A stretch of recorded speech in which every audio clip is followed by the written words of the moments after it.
not ready to get up. Daddy, come wake me up. I'm not ready to get up. Oh, I guess time to see what she wants.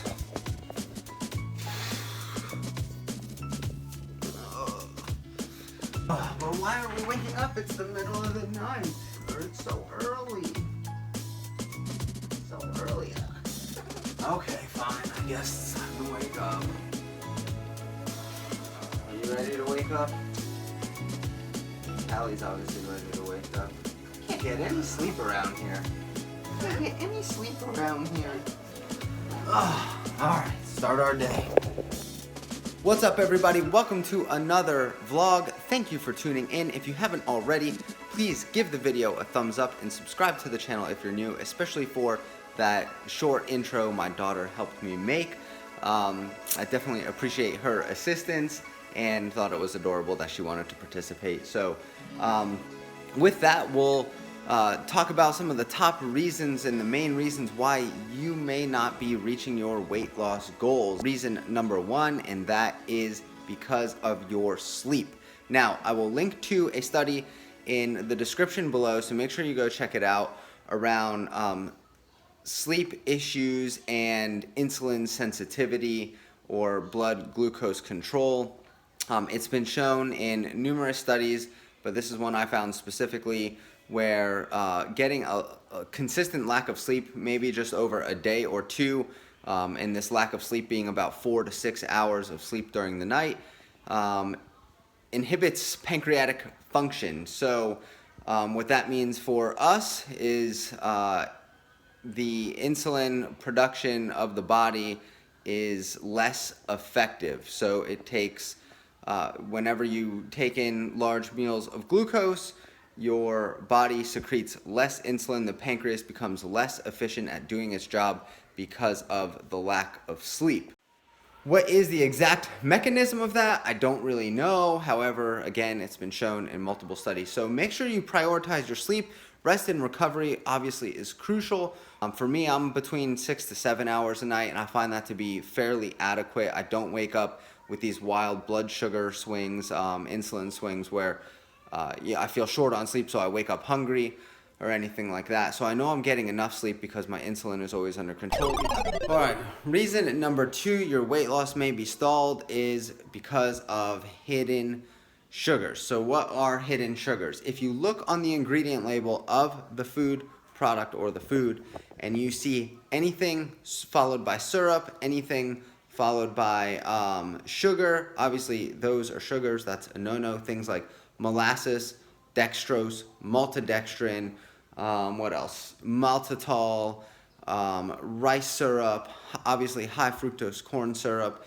All those things plus more, just Google it, look online. If you're unsure of what the word is, it's likely a type of sugar. There's probably, I don't know, 75 or 100 common names of sugar that food manufacturers make to hide it in the ingredient label. So check the ingredient label. If you're unsure of a word, Google it, see what it is. It's probably more than likely a sugar.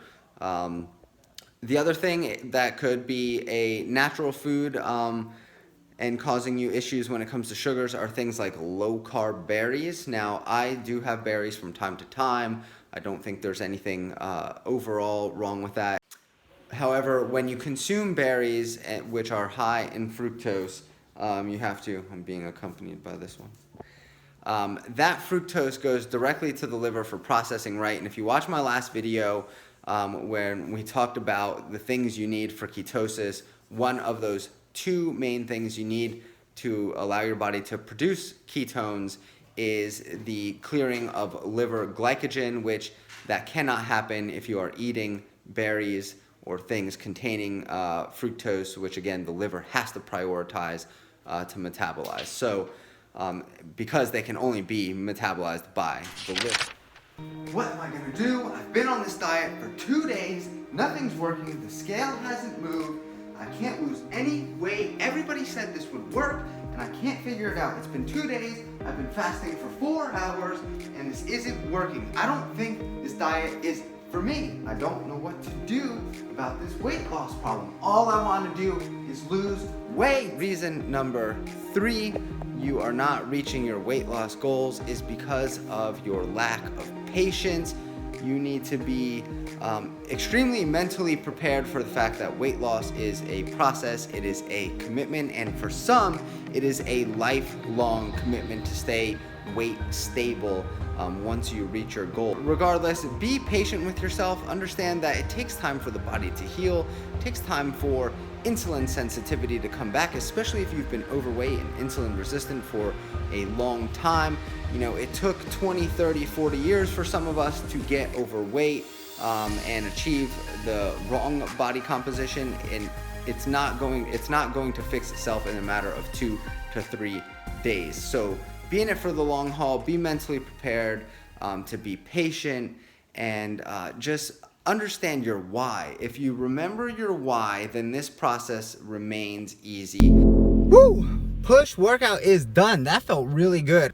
Reason number 4, you're not hitting your weight loss goals is sedentary tendencies and physical activity. If you are not exercising, if you are not getting out on long walks with your dog, I mean longer than 10-15 minutes, if you're walking some nice 10 to 15 minute brisk jogs, especially now as the weather cools down, it may be more favorable for a lot of people to get out and start getting active, stay warm through the winter through exercise. If you can, that's if you can't find time for the gym.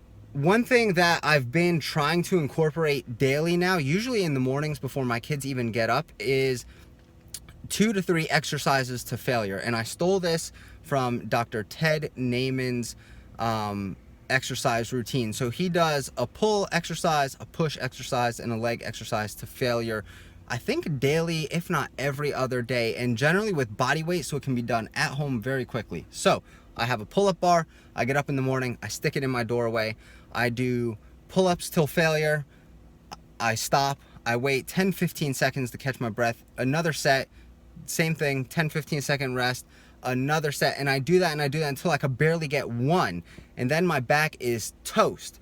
And then I might transition from there into the same thing with push-ups, do 60, 70, 80 in the first set, then 40 in the next set, and just go till failure until I can't do 3 or 4 push-ups.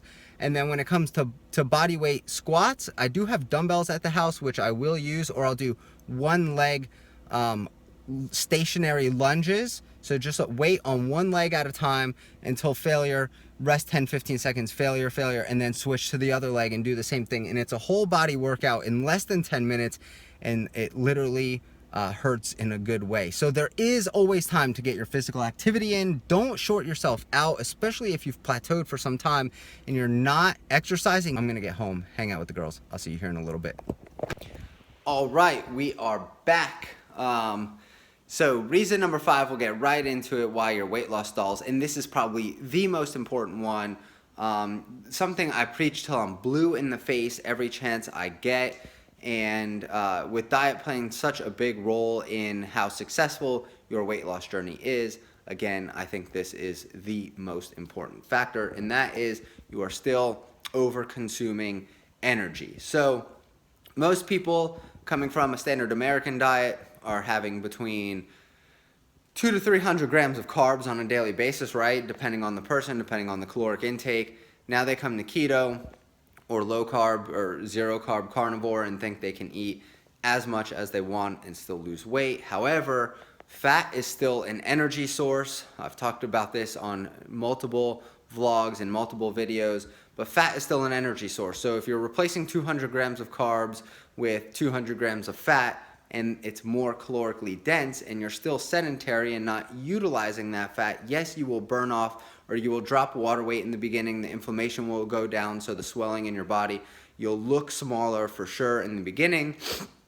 but then weight loss stalls, and it's because you're still over consuming energy. So you eat a bunch of fat, you stop losing weight, and it's because your protein has been diluted. Your protein intake is down to 10, 15, 20%.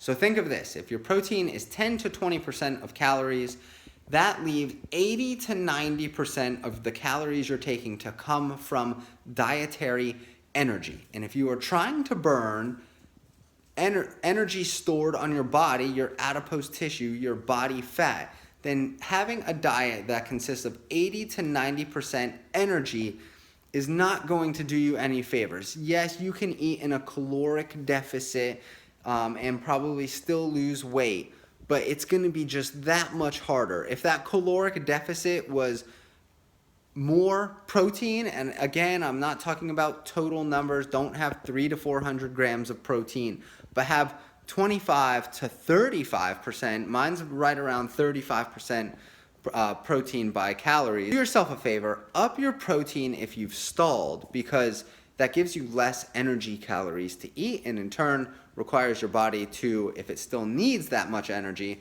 to break down the energy stored on your body to be used. So up your protein, lower your dietary fat. Yes, you'll still be in ketosis. I am always producing ketones. Every time I check by blood, I have ketones circulating, and again, my protein's 35 to 40% of calories at times. So that's it. So those are the top 5 reasons why your weight loss is stalling, the top 5 likely reasons your weight loss is stalling.